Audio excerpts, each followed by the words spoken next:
नमस्कार दोस्तों, स्वागत है आप सभी का एक और नई वीडियो में, जिसमें आज की वीडियो में हम बात करने वाले 2021 की royal Enfield classic 350 second generation के न्यू कलर के बारे में। तो यहाँ पर देखा जाए तो क्लासिक 350 में अब आपको एक नया कलर देखने को मिलने वाला है, जो कि है रेड कलर। ये देखा जाए तो बेस्ड है, इसके सबसे जो बेस वेरिएंट आता है उसी पर ये बेस्ड है, क्योंकि देखा जाए तो इसमें आपको कुल मिला के 5 वेरिएंट्स देखने को मिल जाते हैं, जो कि आप अपने स्क्रीन पर देख सकते हो कौन कौन से वेरिएंट है। और यहाँ पर अगर कलर ऑप्शन की बात की जाए तो इसमें अब आपको 12 कलर का ऑप्शन देखने को मिल जाता है, जो कि पहले आता था 11 कलर का। मतलब अब आपको एक नया कलर देखने को मिलेगा, तो उस हिसाब से यहाँ पर 12 नए मतलब आपको 12 कलर का ऑप्शन देखने को मिलने वाला है इस मोटरसाइकिल में।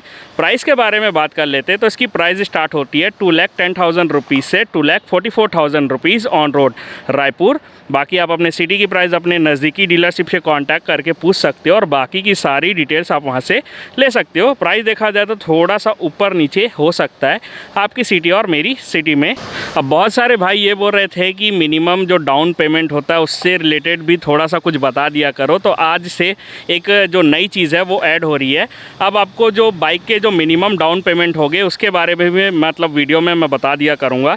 इसकी जो मिनिमम डाउन पेमेंट है करीब आप इसमें 25,000 रुपीज़ इसकी मिनिमम डाउन पेमेंट रहने वाली है, तो आप अपने हिसाब से देख सकते हो। बाकी EMI वगैरह के ऊपर मैं कोई वीडियो बनाने के मूड में बिल्कुल भी नहीं हूँ, बिकॉज़ वो थोड़ा सा मतलब स्पैम वाला हो जाता है, तो इस वजह से EMI के ऊपर कोई भी वीडियो मैं नहीं बनाने वाला हूँ। तो आज की वीडियो में हम करेंगे पूरा डिटेल वॉक अराउंड। बाकी कलर ऑप्शन आपने अपने स्क्रीन पर देख ही लिया, तो स्टार्ट करते हैं इसके फ्रंट लुक से। तो यहाँ पर एक जो चीज़ है अब आपको थोड़ी सी नई देखने को मिलने वाली है, वो है इसका टैंक, जो कि आपको रेड कलर में देखने को मिलेगा। बाकी तो यार पूरी बाइक सेम है। और यहाँ पर देखा जाए ये बेस वेरिएंट है, तो इसमें सिंगल चैनल ABS आ जाता है, यानी कि इसमें फ्रंट में आपको डिस्क ब्रेक मिलेगा, रियर में ड्रम ब्रेक रहने वाला है। तो बेस ही वेरिएंट एक ऐसा वेरिएंट है जिसमें आपको सिंगल चैनल ABS ऑफर की जाएगी। बाकी के वेरिएंट में अगर आप देखोगे तो dual channel ABS dual disc के साथ में आ जाता है। तो स्टार्ट करते हैं इसके फ्रंट लुक से। तो यहाँ पर 2 पायलट लैंप आप देख सकते हो यहाँ पर नज़र आ जाते हैं, जो कि आपको बल्ब टाइप में नज़र आएगा। हेडलैम्प की यहाँ पर बात की जाए तो हेडलैम्प यहाँ पर आपको मल्टी रिफ्लेक्टर सेटअप के साथ में नज़र आने वाला है। रॉयल एनफील्ड का लोगो यहाँ पर नज़र आ जाता है। इंडिकेटर यहाँ पर देखोगे तो ये बल्ब टाइप में नज़र आने वाले। ये देखा जाए इसका जो डिज़ाइन है, मतलब जो फर्स्ट जनरेशन आती है उसके मुकाबले अब थोड़ा सा छोटा यानी छुटकू सा कर दिया गया है, और ये देखने में भी काफ़ी ज़्यादा प्यारा है। आप चाहो तो इसमें LED वाले जो मतलब बल्ब आते हैं वो भी लगा सकते हो, कोई दिक्कत नहीं आती है, तो आप चाहो तो लगा सकते हो। फ्रंट का जो मडगार्ड है देख सकते हो कुछ ऐसा रहने वाला है। और वहीं बात की जाए इसके फ्रंट सस्पेंशन के बारे में, तो फ्रंट में यहाँ पर टेलीस्कोपिक फॉर्क मिल जाता है, देख सकते हो इसमें फ्रंट में टेलीस्कोपिक फॉर्क मिल जाता है।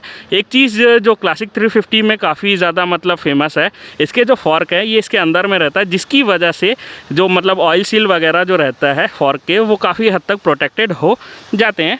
अब इस साइड में आ जाते हैं। तो यहाँ पर फ्रंट में आपको डिस्क ब्रेक का ऑप्शन मिलता है। और वहीं डिस्क साइज़ की बात की जाए तो 300 mm की डिस्क प्लेट मिल जाती है बाय बेयर के डुअल पिस्टन कैलिपर के साथ में, ये चीज़ आपको नज़र आने वाली है। टायर सेक्शन की यहाँ पर बात की जाए तो इसमें 100/90 सेक्शन के टायर मिल जाते हैं 19 इंच के स्पोक व्हील में। स्पोक व्हील यहाँ पर देखोगे तो ये क्रोम वगैरह में नहीं आता है, जो कि देखने में काफ़ी ज़्यादा प्यारा लग रहा है। ये ब्लैकआउट में आता है। मतलब देखा जाए तो मैं पर्सनली मैं एक चीज़ बताऊँ तो मैं क्रोम लवर बिल्कुल भी नहीं हूँ, तो मुझे ये जो गाड़ी है काफ़ी अच्छी लग रही है।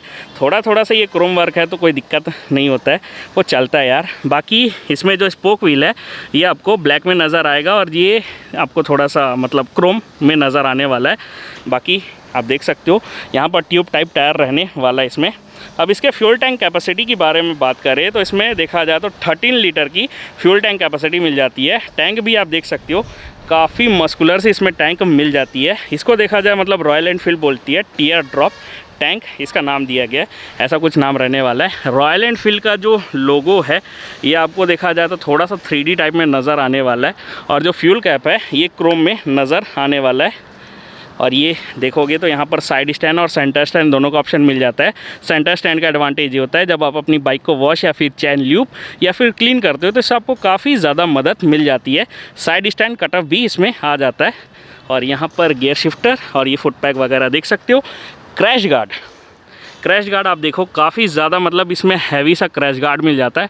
आपके पास काफ़ी ज़्यादा ऑप्शन रहते हैं, आप चाहो तो इसमें अलग अलग टाइप के क्रैश गार्ड भी लगवा सकते हो। इनकी जो एप्लीकेशन है MIY, उसके थ्रू आप इसमें कस्टमाइजेशन करा सकते हो। सीट वगैरह भी आप इसमें ऑलरेडी मतलब इसमें कस्टमाइज़ करा सकते हो। ट्रिपर नेविगेटर वो भी ऐड करा सकते हो उस एप्लीकेशन के थ्रू। और जो हॉर्न है वो यहाँ पर प्लेस्ड है, देख सकते हो। इसमें सिंगल टोन हॉर्न मिल जाता है। इस बाइक में देखा जाए तो नया क्या है, चैसी आपको नई देखने को मिलेगी, टैंक यहाँ पर नया देखने को मिलेगा, इंजन वो भी आपको नया देखने को मिलने वाला है। अब आते हैं इसके राइट साइड के स्विचेस के पास में। तो राइट साइड में यहाँ पर देखोगे तो ये मीटियोर जैसे आपको इसमें स्विचेस देखने को बिल्कुल मिलने वाले हैं। जैसे कि यहाँ पर ये जो चीज़ है ये इंजन किल स्विच का काम करेगा और इलेक्ट्रिक स्टार्ट स्विच भी ये काम करने वाला है। इसमें इंटीग्रेटेड ये चीज़ आपको मिलने वाली है। यहाँ पर आप देखा जाए तो क्लासिक 350 में भी अब आपको हैज़ार्ड लाइट की सुविधा मिलने वाली है, जो कि आप बहुत सारे लोग क्या होते हैं कि आफ्टर मार्केट लगाते थे, लेकिन अब यहाँ पर आपको कंपनी फिटेड ये चीज़ नज़र आने वाली है। चारों इंडिकेटर देख सकते हो, इसमें आपको कंपनी फिटेड हैज़ार्ड लाइट मिल जाता है, मतलब आपको आफ्टर मार्केट लगाने की ज़रूरत नहीं पड़ेगी। वाइब्रेशन एब्जॉर्बर छुटकू सा मिलता है। और जो लीवर्स हैं यहाँ पर ये देखोगे तो अब काफ़ी ज़्यादा हैवी फील होते हैं, देख सकते हो।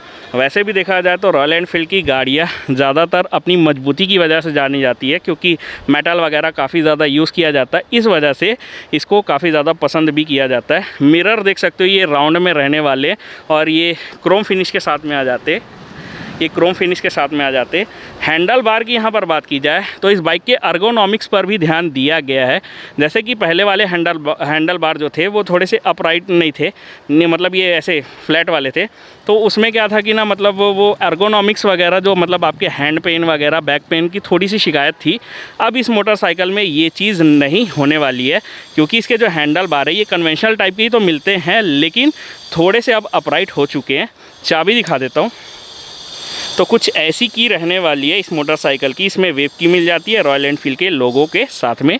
और यहाँ पर एक चीज़ अगर आप देखोगे तो मतलब पहले जो क्लासिक 350 आती थी उसमें हैंडल लॉक करने के लिए आपको थोड़ा क्या करना पड़ता था, मैं बताता हूँ। यहाँ पर हैंडल लॉक के लिए अलग से मतलब एक लॉकर मिलता था, जो कि अब यहाँ पर आप यहीं से इसकी हैंडल को लॉक कर सकते हो कुछ इस तरीके से। और इसकी जो हैंडल है वो लॉक हो गई है।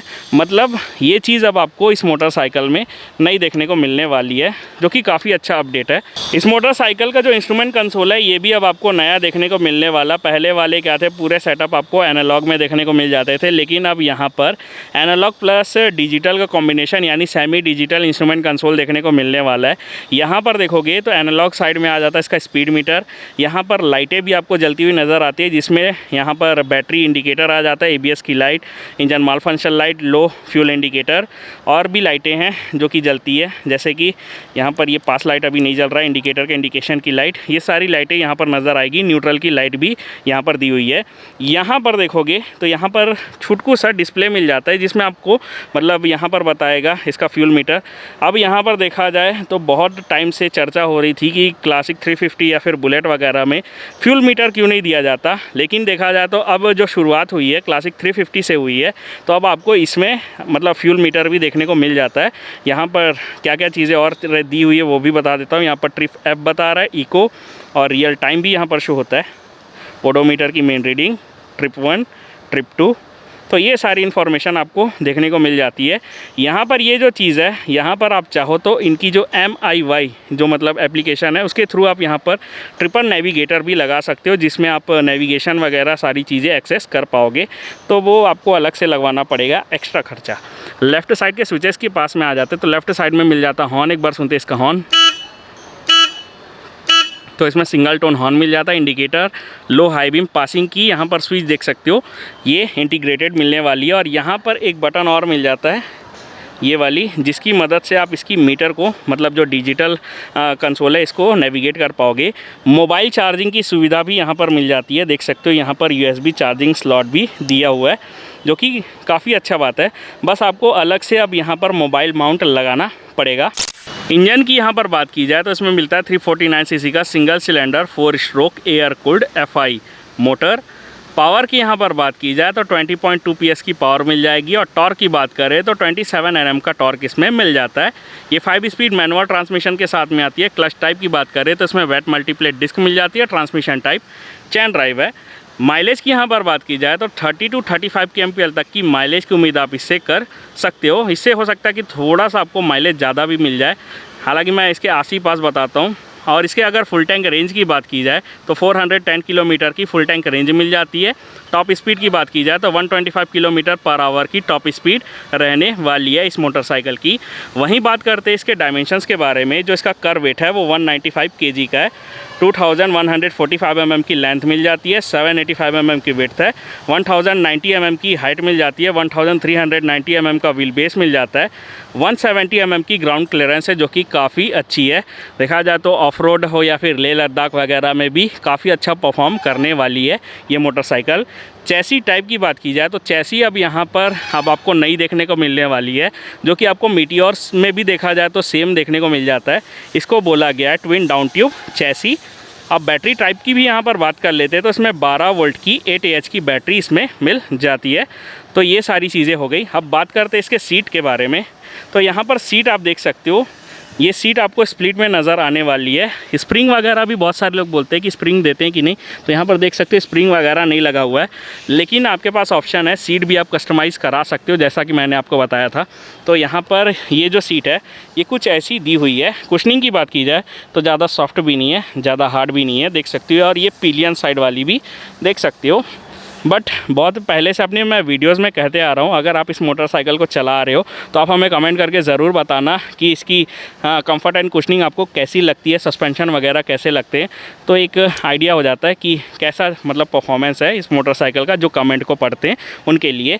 यहाँ पर देखोगे तो दोनों साइड में कुछ इस तरीके के ग्रैब हैंडल नज़र आ जाते हैं और इसके जो ग्रैब रेल है ये स्टील बॉडी में देखने को मिल जाते हैं, देख सकते हो। बैकरेस्ट वगैरह भी चाहो तो आप लगा सकते हो। और साइड बॉडी पैनल यहाँ पर देखोगे तो इसमें क्लासिक 350 की ब्रांडिंग नज़र आ जाती है। इसको मैं खोल कर भी दिखा देता हूँ। तो यहाँ पर देख सकते हो, यहाँ पर आप चाहो तो बाइक के पेपर वगैरह ईजिली होल्ड करके रख सकते हो। और यहीं इसके पीछे में आ जाता है इसका एयर फिल्टर। बाकी बैटरी जो कंपार्टमेंट है वो उसके उस साइड में। इसमें ओपन चैन कवर मिल जाता है। चैन को आपको हर 400 किलोमीटर पर क्लीन एंड ल्यूब करना होगा। बॉक्स सेक्शन स्विंग आर्म है, जिससे बाइक की जो स्टेबिलिटी है वो काफ़ी हद तक इंप्रूव हो जाती है। सारी गार्ड भी आप देख सकते हो, काफ़ी बड़ी सारी गार्ड मिल जाती है। और इसमें देखा जाए तो साइड फुटरेस्ट भी मिल जाता है, जिससे ये मोटरसाइकिल फैमिली वाले भाइयों के लिए काफ़ी अच्छा ऑप्शन बन जाता है। अगर वो लेने के बारे में सोचते हैं तो इस साइड में आ जाते हैं। तो यहाँ पर देखा जाए तो मेजर चेंज में अब आपको इसमें किक का ऑप्शन देखने को नहीं मिलने वाला है, जो कि फर्स्ट जनरेशन में आपने देखा होगा उसमें किक स्टार्ट का भी ऑप्शन मिलता था, लेकिन इसमें किक स्टार्ट का ऑप्शन नहीं मिलेगा। यहाँ पर ऑटो सेंसर मिल जाता है और इसका जो कैटलिटिक कन्वर्टर है वो यहाँ पर है। आप चाहो तो इसका जो एग्जॉस्ट है आफ्टर मार्केट वाला एग्जॉस्ट भी लगा सकते हो। यहाँ पर देखोगे तो यहाँ पर आपको पार्टीशन नज़र आएगा। इस बोल्ट को अगर आप खोल दोगे यहाँ से देख सकते हो, तो उसके बाद आप चाहो तो इसके पीछे वाला जो हिस्सा है यहाँ पर आप आफ्टर मार्केट एग्जॉस्ट भी लगा सकते हो। मतलब ये चीज़ बताना ज़रूरी रहता है। बहुत सारे लोग पूछते हैं कि ये आफ्टर मार्केट अपन एग्जॉस्ट लगा सकते कि नहीं, तो आप इसमें ईजिली इंस्टॉल करवा सकते हो। कुछ इस तरीके का रहने वाला है। रियर ब्रेक फुट पैक कुछ ऐसा दिया हुआ है। इस साइड में भी यहाँ पर की स्लॉट की स्पेस मिल जाती है। और यहाँ पर देखोगे तो इसका जो बैटरी वगैरह है वो यहाँ पर दिया हुआ है, देख सकते हो। रिले वगैरह और ये टूल किट वगैरह सारी चीज़ें रखी हुई है। बाइक के पेपर वगैरह भी रखना चाहो तो आप रख सकते हो, इतनी जगह तो है यहाँ पर। और जो फ्यूल इंजेक्टर यूनिट है वो यहाँ पर है, देख सकते हो, वो आपको यहाँ पर नज़र आएगा। अब इसके एग्जॉस्ट नोट को सुनते हैं।